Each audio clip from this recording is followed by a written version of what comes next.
서로 비방하고 다투고 분열합니다. 그러나 성경이 말씀하고 있는 교회의 목적은 분열이 아니라 하나됨입니다. 우리는 이 하나됨을 위하여 특별히 부르심을 받은 사람이라고 성경은 우리에게 말씀해주고 있습니다.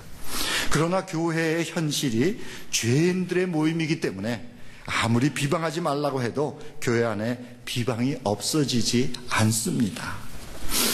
아무리 말을 조심해야 한다고 가르치고 강조해도 판단하고 정죄하는 소리가 없어지지 않습니다.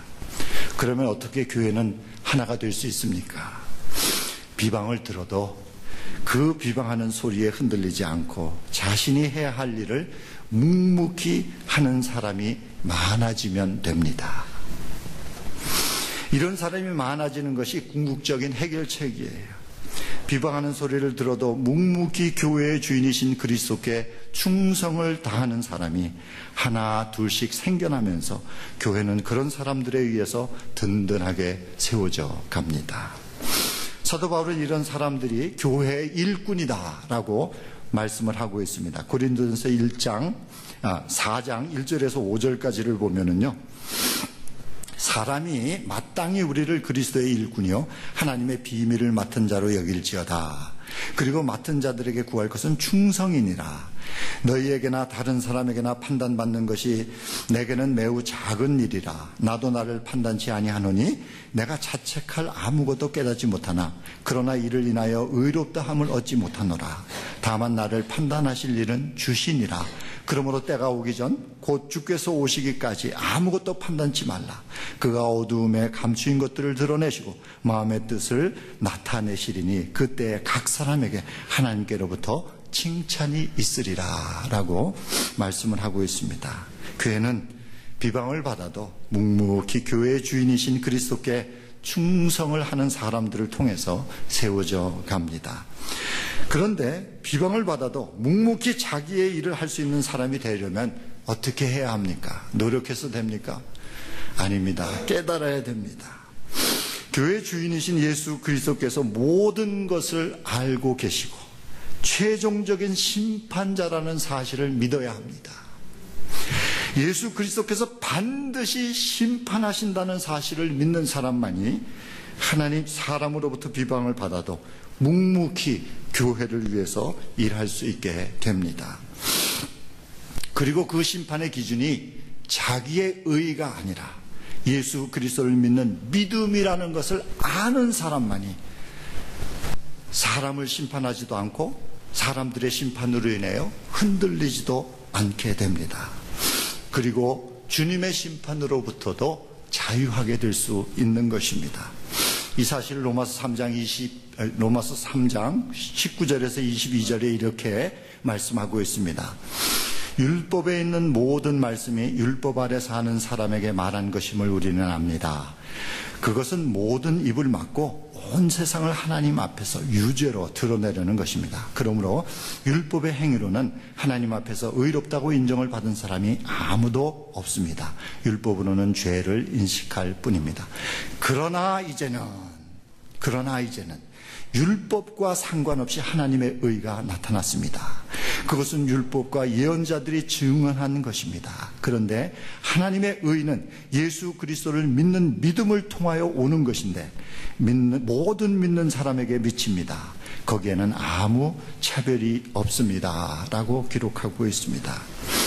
율법을 지킴으로 이루는 의가 아니라 그리스도를 믿는 믿음으로 얻는 하나님의 의가 삶에 적용이 되는 사람만이 사람의 모든 비방으로부터 묵묵히 그리스도께 충성할 수 있다는 것입니다. 그러면 믿음으로만 얻을 수 있는 하나님의 의를 내 삶에 적용시킨다는 의미는 무엇인가? 어떻게 적용시키느냐? 누가복음 15장에 보게 되면 예수님께서 두 아들에 대한 이야기를 들려주시죠. 그런데 그 이야기에서 돌아온 탕자가 바로 자기 자신이라는 사실을 깨달아야 합니다. 자신이 하늘과 아버지 앞에서 큰 죄를 지은 사람이라는 사실을 깨달은 사람만이 다른 사람이 이 얘기 저 얘기 비방하는 소리를 들어도 아무 말 하지 못하게 되어 있습니다. 형에게 이 탕자는 이런 얘기를 듣죠. 창기와 어울려서 아버지의 재산을 다 삼켜버린 녀석이라는 말을 듣습니다.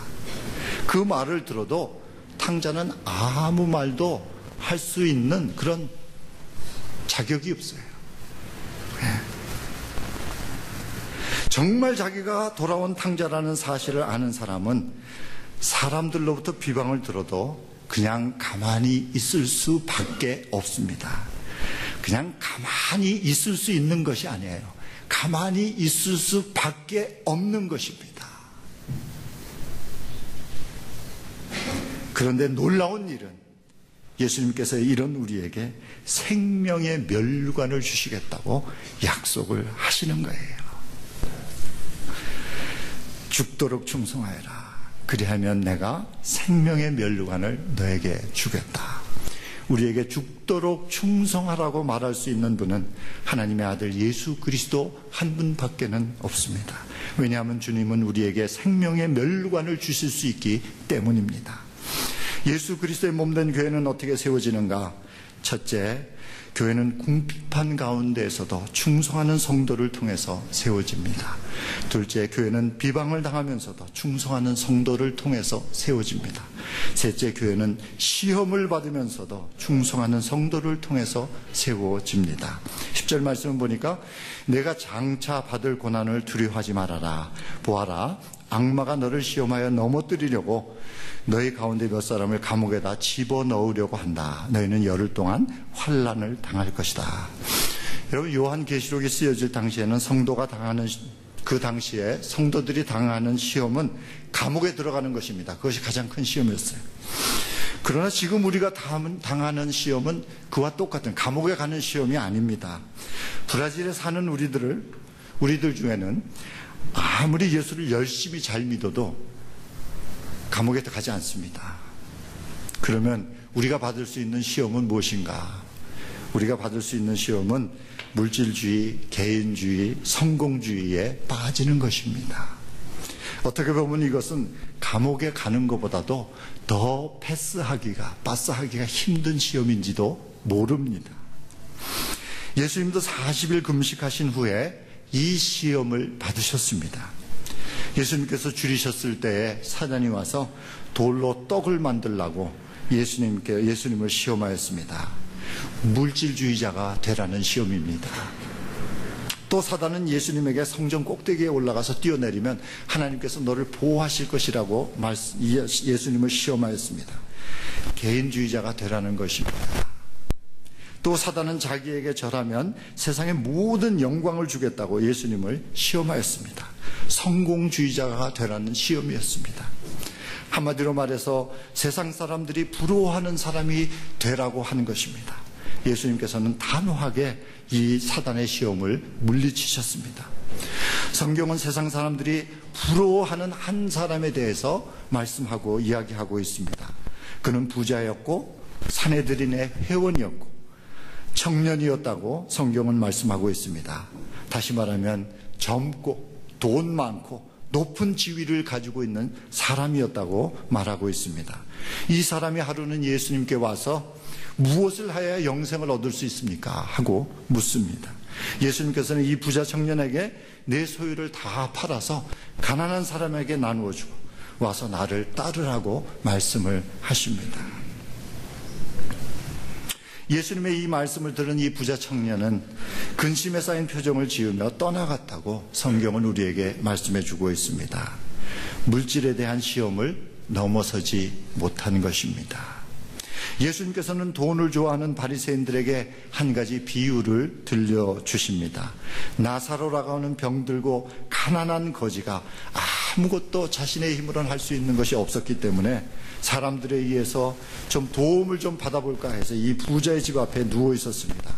그러나 이 부자는 자기가 가지고 있는 재물로 인생을 즐기기에 바빠서 자기 집 앞에 누워있는 거지 나사로에게 관심을 둘 시간이 없었습니다. 그렇게 살다가 거지 나사로도 죽고 이 부자도 죽었는데 거지 나사로는 천국에서 아브라함의 품에 안겨서 평안을 누리고 있고 부자는 지옥에서 고통을 받고 있었다는 이야기입니다. 이 세상에서 살 때 가난한 사람들과 재물을 나누지 않은 것으로 인하여 지옥에 갔다는 이야기입니다. 예수님의 이야기는 여기에서 끝나지 않습니다. 제자들에게 마지막 때에 심판이 있다는 진리를 가르치기 위해서 양과 염소의 비유를 말씀해 주십니다. 마지막 심판에서 양과 염소를 구분하여서 양은 영원한 나라를 상속받는 데 대해서 비해서 염소는 영원한 지옥을 상속받게 될 것이라고 말씀을 하십니다. 그리고 그 심판의 기준이 가난하고 병든 사람을 돌아보았느냐, 가난하고 병든 사람을 돌아보지 않았느냐 하는 것이 기준이라고 말씀을 하십니다. 내가 가지고 있는 재물을 가난한 사람에게 베풀었느냐, 베풀지 않았느냐가 심판의 기준이 된다고 말씀하고 있습니다. 성경에 계시된 하나님의 뜻은 분명합니다. 돈이 우상이 되어서는 절대로 안 된다고 말씀합니다. 돈이 우상이 되면 불행해진다는 것입니다. 돈이 우상이 되면 영원히 멸망할 수밖에 없다는 것입니다. 돈을 의지하지 말고 하나님을 의지하라고 말씀하십니다. 이것이 우리에게 주어진 가장 큰 시험이라는 것입니다.